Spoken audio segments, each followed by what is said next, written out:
not start eating. Ooh, that's our scallop bread. Damn, I need chapstick. You got chapstick? Not here.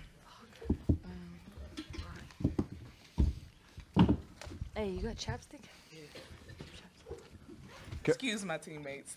You want lip gloss or? I got you. This is not happening. Sorry. No, you're We good? I think so. Yeah, we're good. All right, we're going to start.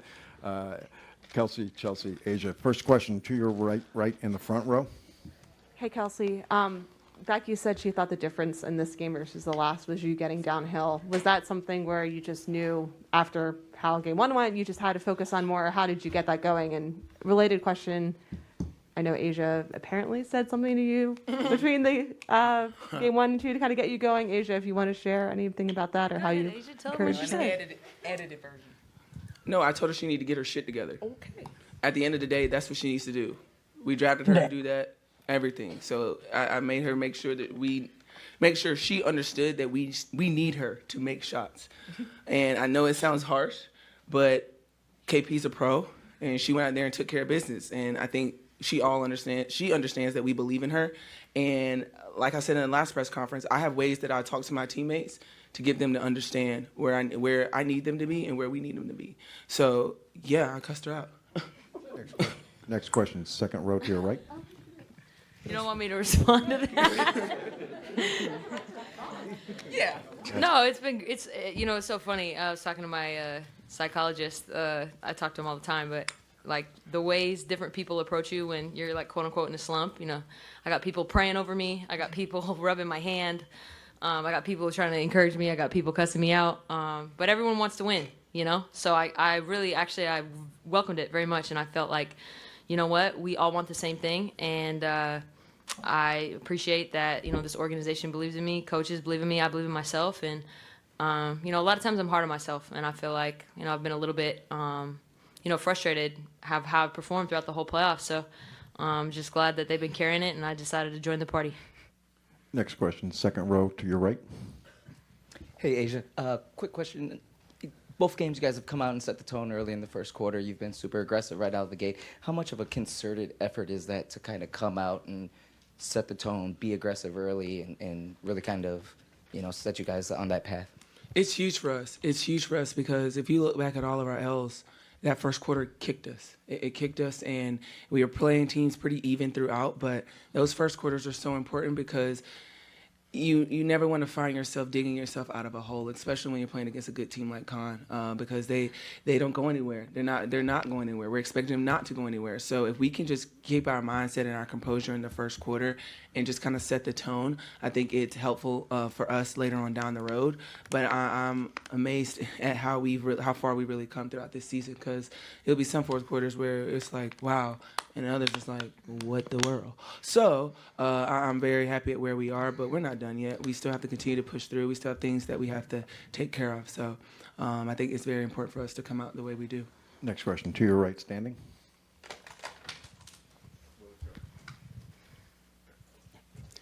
Danny Webster, Las Vegas Sun for Kelsey and Chelsea.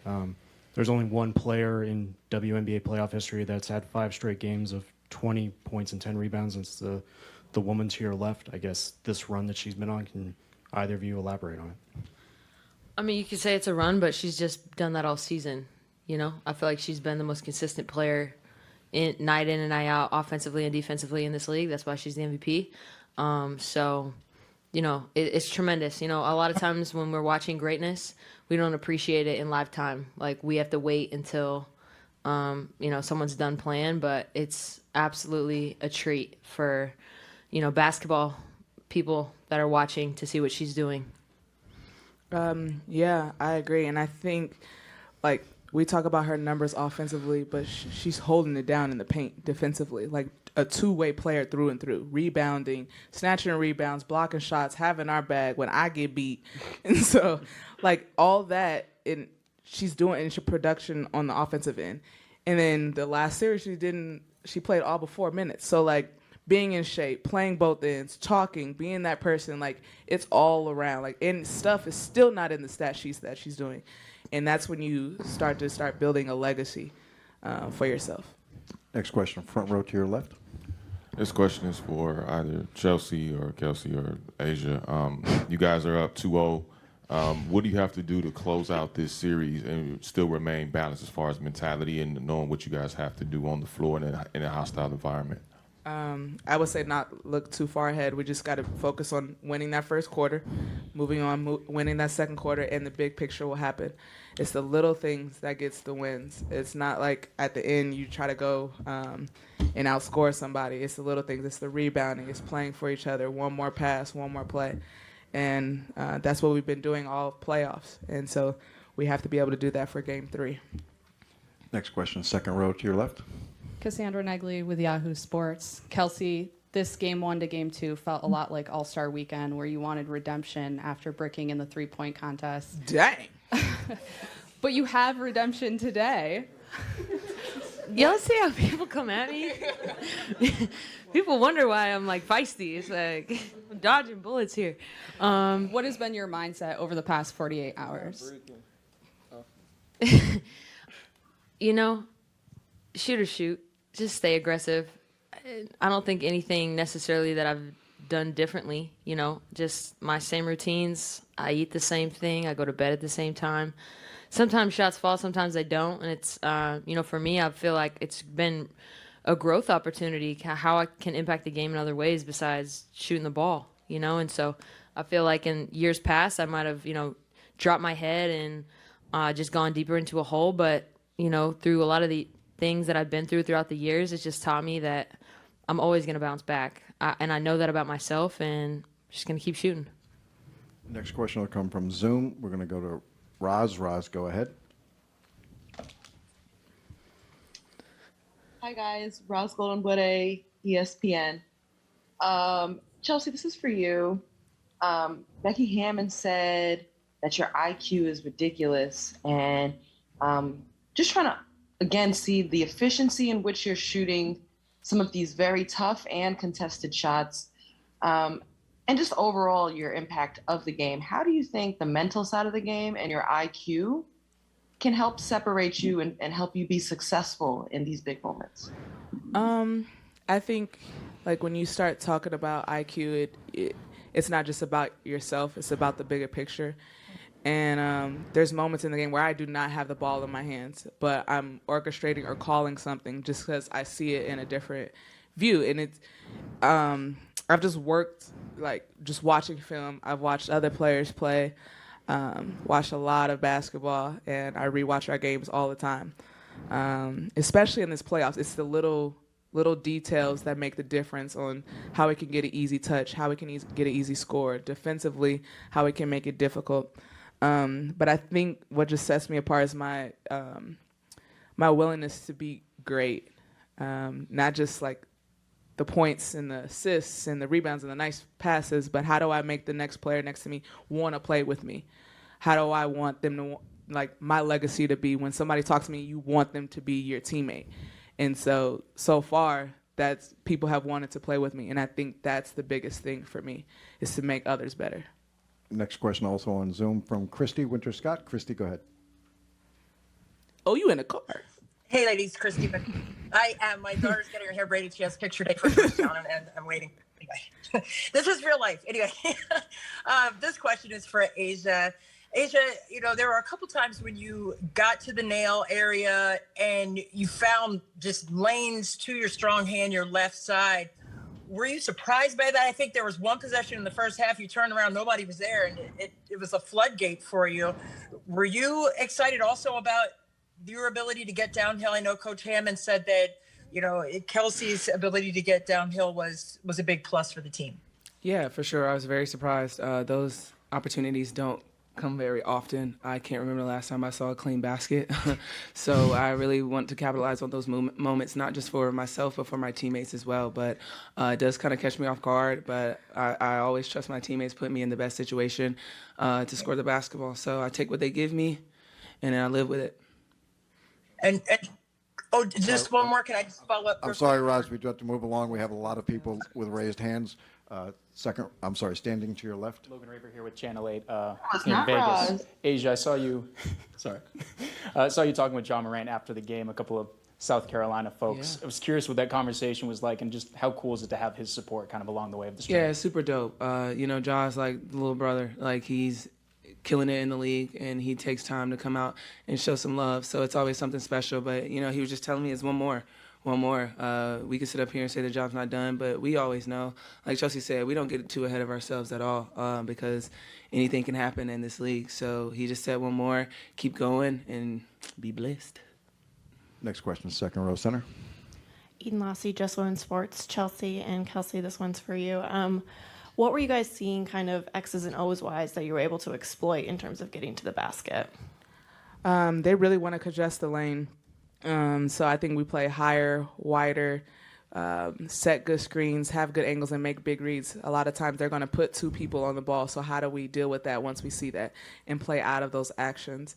And once we have good spacing, like we can get a lot of different things in the paint or kick out for shooters. There were some wide open threes we still missed, but we're making the right play. And I think that's the difference, is making the right play, making the right read time and time again. Next question, standing to your right. Sam Gordon, Las Vegas Review-Journal. Kelsey, congratulations on the victory first and foremost. Your rookie year, this was the worst team in the league, right? The franchise was. How would you, being that you're one of the OGs from San Antonio, how would you contextualize the way the franchise has transformed itself in the last 5 years to now you're up 2-0 in the finals, playing before a second consecutive sellout here in Vegas?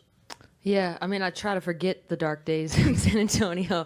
No disrespect to San Antonio, but I mean, just what the Aces have done here is tremendous. Mark Davis, the support, the front office, investing, bringing in Becky, bringing in a coaching staff that has a ton of experience, and just bringing in players, top tier talent. Like went out and grabbed Chelsea, went out and grabbed Raquana, Kia. Obviously done great in the draft. With Asia and then Jackie. And I mean, you just can't say enough, because in this league, there's not a lot of young teams that are successful. It takes time, and it's been building for years. So it's just a testament to the organization, really. One more from the room, and we'll then return to Zoom. Adrian Hernandez, Odyssey Sports. Asia, last game of the season, I asked you if you had a message for Vegas. You invited the president, the mayor, everyone in Nevada. Yes. Las Vegas has responded 3 straight games. The attendance record has been shattered. It was loud as hell in the building. How did it feel to get that support, and just how loud it was throughout the game and the support? I mean, it was great. It was great. Like, we really needed that. We always try to push the momentum, and the crowd is always behind us. So we always greatly appreciate them coming out night in and night out. Even when we was in our little slump going into All-Star break, they were still there. So it was super, super loud in the arena, and we need that. And whether they can travel with us to Con or not, we're going to still feel it. And we really appreciate everyone, honestly. Like, I joke about inviting everybody, and I should have invited Usher. But no, like, we really appreciate everyone really coming out and supporting us, because this is big. We have some of the best fans in the world, so I love them. Next question. Yeah, he was. Usher, Next yeah. question from Zoom. Lindsay, go ahead. Hey, Asia, Lindsay Schnell from USA Today. Correct me if I'm wrong, but I believe that when Mark Davis was thinking about buying the team, you and him sat down and had a conversation. Is that true? Yeah. I wondered, could you tell us about that? What did you say? Did you feel like you were trying to talk him into it? No, I don't think so. We went to a Rams game. It was during COVID, and the Rams and the Raiders were playing. And, I mean, it was just a casual conversation. Like, I didn't even think he was actually going to, like, I guess, buy us. Is that the right word to use? That's right. Yeah. I didn't think he was going to buy us. But, no, he was just trying to really pick my brain on the sport. And the one thing that I love about Mark is if he doesn't know, he tries to understand, and he wants to know. Like, he doesn't think he's a know-it-all. He understands that this is a new world for him. He's used to football. And for him to open up and really get to know us and how can we make our league and team better, I think that was really what the conversation was. And I let him understand that you're coming behind an MGM owner with Jim and everyone that was, like, all behind us. So you got to continue to back us up. And he came back with 100% all in. And, now look at us. Thank you. Yeah. Next question from Zoom. Nancy, go ahead. This is for Chelsea and Kelsey. Chelsea, you've talked about the disappointment of not making the All-Star team. Can you describe a little bit about what exactly you did after not making the All-Star team. And then Kelsey, somebody brought this up on Twitter the other day, and I think your response was, people are idiots. So what is it like to see Chelsea have the postseason that she's having, really kind of showing people that she definitely deserved to make that All-Star team? I went to go visit my younger brother and his fiance, and then we just relaxed, and I took a break from basketball, from social media, everything, and just kind of reset. I got hungrier. I got in even better shape than I was before All-Star break. I was in the gym. I was locked in to film. Just made it just went to another level mentally, and then I let my work ethic, bring it along. And we've been working. We shoot after practice. We shoot after shoot-arounds. Like, it's, the work is behind it. So that's pretty much what I did after. Next question, second row to your left. Oh. Hey, Asia. I'm curious if you can speak on how you think tonight represents Kelsey Plum's growth over time on this franchise. This was a huge, huge deal because I don't want to say he was in a slump, but she wasn't KP. I felt it in the locker room. She wasn't herself. But today I saw KP, and I realized even in myself, I was like, I haven't been talking trash to KP lately. And so that's what got me to say what I was saying. And it's just the growth that you see at KP is incredible. The story that she has it's crazy to even think about. She's such a strong-minded, willed person that's not going to stop until the job is done. I'm so glad she's in our locker room because she would be a pain in the ass if she wasn't. But this is a statement game for KP. I don't care how she sees it. It's a statement game. It puts a lot of people on notice, and I think within herself, she understands that we need her. And for her to come out and do the things that she did is really good for us. So the growth in her, the sky's the limit when it comes to KP and the growth that she has in this league. One thing I will add is that there wasn't points being added, but she was getting assists. She was guarding Courtney Williams, dynamic scorer.